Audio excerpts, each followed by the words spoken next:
മുസ്ലിം ലീഗിനെ കൂട്ടുപിടിച്ച് കോൺഗ്രസിനെ വട്ടം ചുറ്റിച്ച അൻവറായിരുന്നു ഇന്നലത്തെ ഒരു വാർത്താ താരം. പക്ഷേ അൻവറിനെ ഒന്നാം പേജിൽ ആഘോഷിക്കാൻ നമ്മുടെ പത്രങ്ങളൊന്നും തയ്യാറായില്ല എന്നുള്ളതാണ് പ്രധാനപ്പെട്ട ഒരു വാർത്താ വിശേഷം. മറ്റ് വാർത്തകളിലാണ് എല്ലാ പത്രങ്ങളും ശ്രദ്ധിച്ചത്. പക്ഷേ ദേശാഭിമാനി ഒഴികെ എല്ലാ പത്രങ്ങളും ഒന്നാം പേജിൽ നൽകിയ ഒരു വാർത്തയും അതിൻ്റെ ചിത്രവും കേരളത്തെ വല്ലാതെ ഞെട്ടിച്ചിട്ടുണ്ട് ഇന്നലെ. അത് വീണ്ടും എന്ന തലവാചകത്തിൽ മാതൃഭൂമി നൽകിയ വാർത്തയിൽ അട്ടപ്പാടിയിലെ മധുവിനെ, നമുക്കറിയാം അട്ടപ്പാടിയിലെ മധുവിനെ ഓർമ്മിപ്പിക്കും. അത് മാതൃഭൂമി മാത്രമല്ല, കേരള കൗമുദിയും ആ രൂപത്തിൽ തന്നെയാണ് ആ വാർത്ത നൽകിയിട്ടുള്ളത്. ഞാൻ അതിലേക്ക് പോവുകയാണ്. ആദിവാസി യുവാവിനെ കെട്ടിയിട്ട് മർദ്ദിച്ചു എന്നുള്ളതാണ് വാർത്ത. പക്ഷേ ഈ വാർത്തയും ചിത്രവും നമ്മളെ വല്ലാതെ ഹോണ്ട് ചെയ്യുമെന്ന് പറയുന്നത് പോലെയാണ്. വീണ്ടും എന്നുള്ള മാതൃഭൂമിയുടെ ഹെഡിങ്ങിലുണ്ട് കാര്യങ്ങൾ. അതായത് 2018 അട്ടപ്പാടിയിൽ മധുവിനെ നമുക്ക് ഓർമ്മയുണ്ട്. കെട്ടിയിട്ട് മർദ്ദിച്ച് കൊലപ്പെടുത്തിയ ഒരുപക്ഷെ കേരളം കണ്ട ഏറ്റവും ക്രൂരമായ കൊലപാതകങ്ങളിലൊന്നും ഒരിക്കലും സംഭവിക്കാൻ പാടില്ലാത്ത ഒന്ന്. അത് വീണ്ടും ആവർത്തിച്ചിരിക്കുന്നു. അട്ടപ്പാടിയിൽ തന്നെയാണത്. 18 വയസ്സുള്ള ആദിവാസി യുവാവിനെ വൈദ്യുതി തൂണിൽ കെട്ടിയിട്ട് മർദ്ദിച്ചു എന്നുള്ളതാണ് വാർത്ത. അതിൻ്റെ വിശദമായ വിവരങ്ങൾ മാതൃഭൂമി 9-ാം പേജിൽ നൽകിയിട്ടുണ്ട്. അട്ടപ്പാടിയിൽ അന്ന് മധു, ഇന്നും മാറാതെ മനോഭാവം എന്ന് പറയുന്നുണ്ട് 9-ാം പേജിൽ. മർദ്ദിച്ചവർ തന്നെ ചിത്രം പകർത്തി. ആ കഥ വളരെ വിശദമായി പറയുന്നുണ്ട്. അതായത് മധുവിലേക്കാണ് എൻ്റെ ശ്രദ്ധയും വാർത്തയും പോകുന്നത്. ഈ സംഭവം ഇന്നലെ കഴിഞ്ഞ ദിവസം കഴിഞ്ഞ 24-ാം തീയതി ചൊവ്വാഴ്ച നടന്ന സംഭവമാണിത്. പുറംലോകം അറിയുന്നത് ഈ മർദ്ദിച്ചവർ തന്നെ ഈ ദൃശ്യങ്ങൾ പുറത്തുവിട്ടപ്പോഴാണ് പുറംലോകം അറിയുന്നത്. മർദ്ദിച്ചവർ പുറത്തുവിടാനുള്ള കാരണം അവർ മർദ്ദിച്ചു, അതിനുശേഷം കെട്ടിയിട്ട് മർദ്ദിക്കുന്നു. തുണി, വസ്ത്രം അഴിപ്പിച്ചാണ് മർദ്ദിക്കുന്നത്. കയറിൽ കെട്ടിയിടുന്നു. അദ്ദേഹത്തിൻ്റെ കയറിൽ കെട്ടിയതിനെ തുടർന്ന് ഈ ചെറുപ്പക്കാരൻ്റെ വയറിന് ചുറ്റും പാടുകളുണ്ടാകുന്നു, രക്തം കട്ട പിടിക്കുന്നു. പക്ഷേ ഈ മർദ്ദിച്ചവർ എന്താണ് ചെയ്തതെന്ന് വെച്ചാൽ അവർ പോലീസ് സ്റ്റേഷനിൽ പരാതി കൊടുക്കുന്നു. മദ്യപിച്ച് അബോധാവസ്ഥയിലായ ഒരു ചെറുപ്പക്കാരൻ അവരുടെ വാഹനത്തിന് നേരെ കല്ലെറിഞ്ഞു എന്നവർ പരാതി കൊടുക്കുന്നു. പോലീസ് അതിൽ കേസെടുക്കുന്നു. അല്ലെങ്കിൽ പോലീസ് ആ കേസ് എടുക്കാൻ ഈ ചെറുപ്പക്കാരനെയും കുടുംബത്തെയും വിളിപ്പിക്കുന്നു. അതാണ് ഇതിൻ്റെ ഒരു സാഹചര്യം. പക്ഷേ ഈ വാർത്തയല്ല, ഈ ദൃശ്യം പുറത്തു വന്നതോടുകൂടിയാണ് ഇതിൻ്റെ വസ്തുത എന്താണെന്നുള്ളത് ജനം അല്ലെങ്കിൽ പോലീസ് പോലും മനസ്സിലാക്കുന്നതെന്ന് വിചാരിക്കുന്നത്. പക്ഷേ പോലീസിൻ്റെ ഭാഗത്ത് അതിന് വലിയ വീഴ്ചയുണ്ട്. ഞാൻ ഈ മാതൃഭൂമിയുടെ വാർത്ത ഒന്ന് വായിച്ചു പോകാം വേഗം. കേരളത്തിലെ ഗോത്രവർഗ്ഗക്കാരുടെ ഏക ബ്ലോക്കിലാണ് ഈ രണ്ട് സംഭവങ്ങൾ. ഞാനിതിനെ മധുവുമായി തന്നെ കണക്ട് ചെയ്ത് തന്നെയാണ് ഈ വാർത്ത വായിക്കാൻ ആഗ്രഹിക്കുന്നത്. കേരളത്തിലെ ഗോത്രവർഗ്ഗക്കാരുടെ ഏക ബ്ലോക്കിലാണ് ഈ രണ്ട് സംഭവങ്ങളും നടന്നത്. ശനിയാഴ്ച വാഹനത്തിന് മുമ്പിൽ ഒരു യുവാവ് മദ്യപിച്ചെത്തി വീണതായും തുടർന്ന് വാക്കുതർക്കത്തിനിടെ യുവാവ് വാഹനം തകർത്തതായും ഷിജുവിനെ മർദ്ദിച്ചവർ പോലീസിൽ പരാതി നൽകി. ഈ പരാതിയിൽ പോലീസ് അന്വേഷണവും ആരംഭിച്ചു. എന്നാൽ 3 രാവും പകലും കഴിഞ്ഞിട്ടും ഈ ആദിവാസി യുവാവിനെ കെട്ടിയിട്ട് മർദ്ദിച്ച സംഭവത്തിൽ അത് അന്വേഷണത്തിൻ്റെ പരിധിയിൽ വന്നതേയില്ല. അതാണ് നമ്മുടെ അട്ടപ്പാടിയിലെ പോലീസ്. അതിനുശേഷം പരിക്കുകളോടെ ഒരാൾ ആശുപത്രിയിൽ പ്രവേശിക്കപ്പെട്ടു.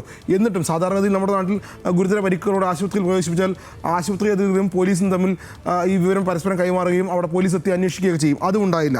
എന്തായാലും ഇക്കാര്യങ്ങളിലൊന്നും ഷിജുവിൻ്റെ കാര്യത്തിൽ ഇതൊന്നും ഉണ്ടായില്ല. മധുവിൻ്റെ കാര്യം പോലെ തന്നെയാണ് കാര്യങ്ങൾ. അതുകൊണ്ടാണ് ഞാൻ ഈ വാർത്തയും മധുവിലേക്ക് കൊണ്ടുപോകുന്നത്. ഈ രണ്ട് പത്രങ്ങളും മാതൃഭൂമിയും കേരള കൗമുദിയുമാണ് അക്കാര്യത്തിൽ ആ രൂപത്തിൽ ആ വാർത്തയെ കൈകാര്യം ചെയ്ത്. കേരള കൗമുദി കുറച്ചും കൂടി ഷാർപ്പായിട്ടാണ്.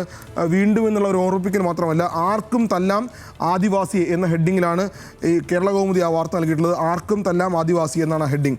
ഓർമ്മയിൽ ആദിവാസി മധു എന്നുകൂടി പറയുന്നുണ്ട്. അട്ടപ്പാടിയിലെ യുവാവിന് പോസ്റ്റിൽ കെട്ടിയിട്ട് മർദ്ദനം എന്നുകൂടി വാർത്തയിൽ പറയുന്നു. എല്ലാ പത്രങ്ങളും 1-ാം പേജിൽ നൽകിയിട്ടുണ്ട് ആ വാർത്ത. അതുകൊണ്ട് തന്നെയാണ്. മാത്രമല്ല, ഇങ്ങനെയൊന്ന് കേരളത്തിൽ സംഭവിക്കുമോ എന്ന് വീണ്ടും ഓർമ്മിപ്പിക്കുകയാണ് നമ്മളെ.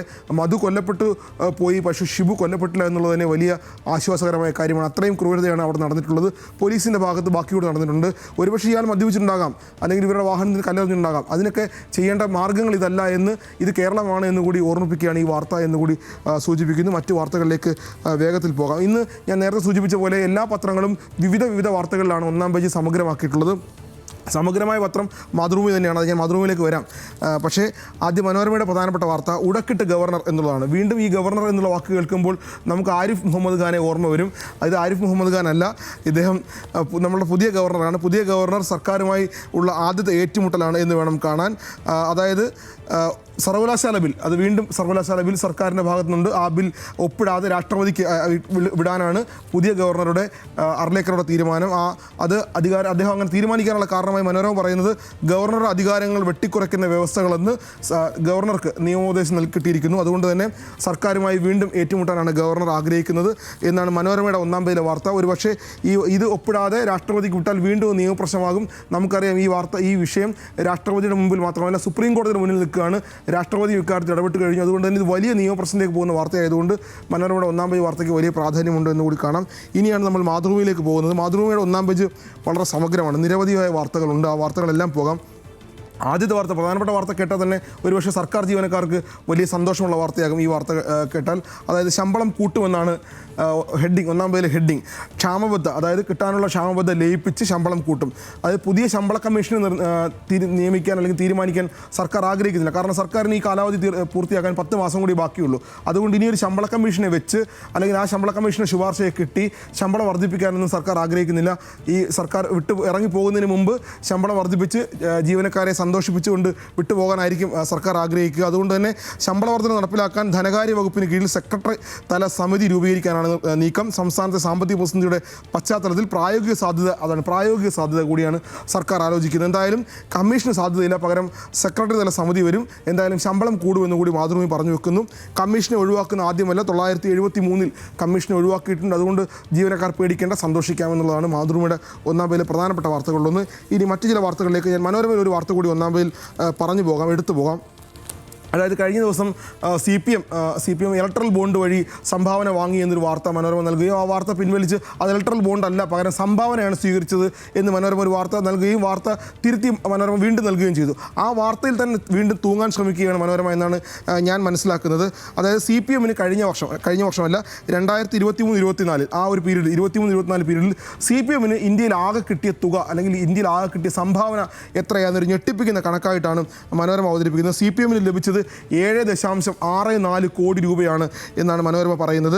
സി പി ഐക്ക് കേരളത്തിൽ നിന്ന് മാത്രം കിട്ടിയത് മൊത്തം കിട്ടിയത് 11 കോടിയിലധികമാണ്. ഇന്ത്യയിലാകെ കേരളത്തിൽ നിന്ന് മാത്രം കിട്ടിയത് 10 കോടി എന്നാണ് മനോരമ പറയുന്നത്. ഞാൻ ഈ വാർത്ത എടുക്കാനുള്ള പ്രധാനപ്പെട്ട കാരണം ഈ 7 കോടിയും 11 കോടിയും ഒക്കെയാണ് സി പി എമ്മിനും സി പി ഐക്കും കിട്ടിയതെന്ന് മനോരമ വലിയ രൂപത്തിൽ വലിയ മാസ്റ്റേഡിൽ കൊടുക്കുന്നു. സംഭാവന സി പി എമ്മിനെ കടത്തിവിട്ട് സി പി എന്നാണ് വാർത്ത.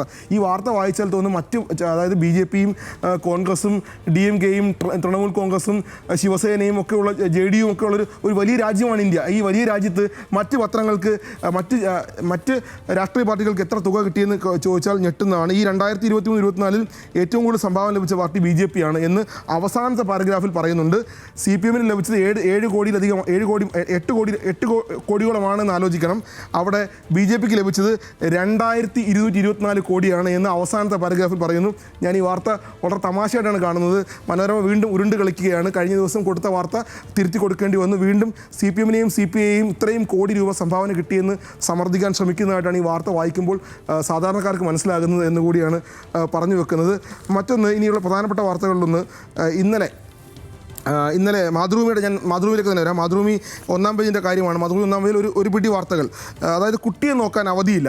ഇതാരാണെന്ന് കുട്ടിയെ നോക്കാൻ അവധിയില്ല എന്നിട്ട് സുപ്രീം കോടതിയിൽ പരാതി കൊടുക്കുകയാണ്. അതായത് ഒരു ജഡ്ജിക്കാണ്, ഒരു അഡീഷണൽ ജഡ്ജിക്കാണ് ഈ ഗതികേട് എന്നുള്ളതാണ് മനസ്സിലാക്കുന്നത്. ജാർഖണ്ഡിലെ അഡീഷണൽ ജഡ്ജിയാണ് അവർക്ക് കുട്ടിയെ നോക്കാൻ അവധിക്ക് വേണ്ടി സുപ്രീം കോടതിയിൽ അപേക്ഷ നൽകിയിരിക്കുകയാണ്. അത് വളരെ കൗതുകരമായ വാർത്തയാണ് മാതൃഭൂമി ഒന്നാം പേജിൽ. അതുകൊണ്ടാണ് മാതൃഭൂമി വാർത്ത പല വാർത്തകൾ നിറഞ്ഞുകൊണ്ട് സമഗ്രമാണെന്ന് ഞാൻ നേരത്തെ പറഞ്ഞത്. പരാതിപ്പെട്ടത് ജാർഖണ്ഡിലെ അഡീഷണൽ ജഡ്ജിയാണ്.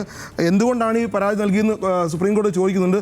അത് എനിക്ക് അവധി നൽകാത്തതിന് കാരണം അറിയില്ല എന്നുകൂടി ഈ അഡീഷണൽ ജഡ്ജി സുപ്രീം കോടതി അറിയിക്കുന്നുണ്ട്. എന്തായാലും സുപ്രീം കോടതി അടുത്ത ദിവസത്തേക്ക് കേസ് വെച്ചിട്ടുണ്ട്. ഞാൻ വേഗം പോകുന്നു. മറ്റൊന്നും, ഒരു മലയാളി വനിതയും മലയാളി ലെഫ്റ്റനൻറ്റ് കമാൻഡറും, വനിതയാണ്, പക്ഷേ മലയാളി ലെഫ്റ്റനൻറ്റ് കമാൻഡറും അത് വനിതയാണ്, തമിഴ്നാട്ടിലുള്ള ലെഫ്റ്റനൻറ്റ് കമാൻഡറും കൂടി കഴിഞ്ഞ കുറച്ച് നാളുകളായി ലോകം ചുറ്റുകയായിരുന്നു കടലിൽ ഒരു പായ്ക്കപ്പലിൽ. നമുക്കറിയാം, അഭിലാഷ് ടോമിയെ പോലെ തന്നെ ഒരുപക്ഷെ അഭിലാഷ് ടോമിയുടെ അയക്കൽ പ്രത്യേകതയാകുന്നത് 2 വനിതകളാണ് എന്നുള്ളതാണ്. പായ്വഞ്ചിയിൽ ലോകം ചുറ്റി അവർ തിരിച്ചെത്തുന്ന വാർത്ത. 50,000 കിലോമീറ്റർ, 8 മാസം, 4 ഭൂഖണ്ഡങ്ങൾ, 3 സമുദ്രങ്ങൾ. അത് ഒന്നാം പേജിൽ വളരെ മനോഹരമായിട്ട് മാതൃഭൂമി ആ വാർത്ത നൽകിയിട്ടുണ്ട്. മനോരമയിൽ നൽകിയിട്ടുണ്ട്. ആ വാർത്ത ഉൾപേജിലാണ്, 11-ാം പേജിലാണ്. എന്തായാലും മറ്റൊരുപാട് വാർത്തകളുള്ളതുകൊണ്ട് പ്രശ്നവും അല്ലാണ്ട് നീട്ടുന്നില്ല.